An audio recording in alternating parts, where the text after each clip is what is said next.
UV light is a powerful disinfection tool against many viruses, harmful bacteria, mold, and spores. The solution is one of the most effective and safest in sanitizing the COVID-19 coronavirus, as it does not require any contact with the surface or object. But how does UV light eliminate microbes? And how does it compare to using traditional liquid-based cleaning or sanitation?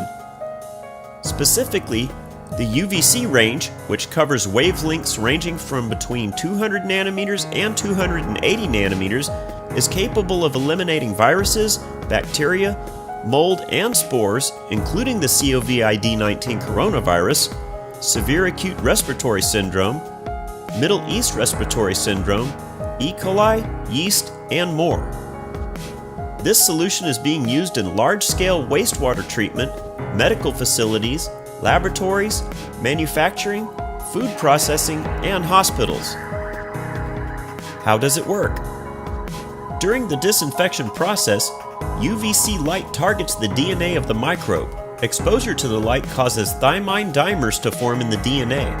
As more thymine dimers are formed, damage starts to accumulate inside the DNA. Bumps also appear in the DNA as a result of the dimers. These cellular mutations negatively affect growth, and the risk of non-repair increases.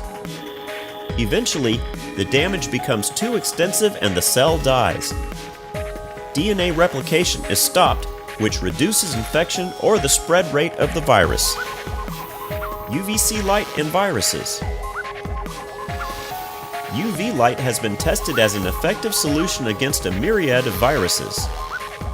According to an article published in Journal of Virological Methods, SARS caused by the coronavirus is eliminated through exposure to UV light in the 254 nanometer range.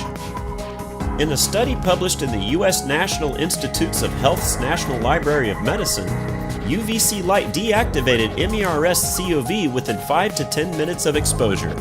When it comes to the latest outbreak of COVID-19, UV light has been confirmed to be effective in eliminating the virus by Juan Leon, an environmental health scientist at Emory University, and Dr. Lena Sirik, an associate professor at University College of London. UVC treatment is already proven to work on previous strains of the coronavirus. Therefore, it makes sense for the light to be used against COVID-19. Best practices. Unlike liquid cleaning agents, no contact with the surface or device is required when sanitizing with UVC light. There is no downtime after sterilization. The area or equipment can be used immediately after disinfection.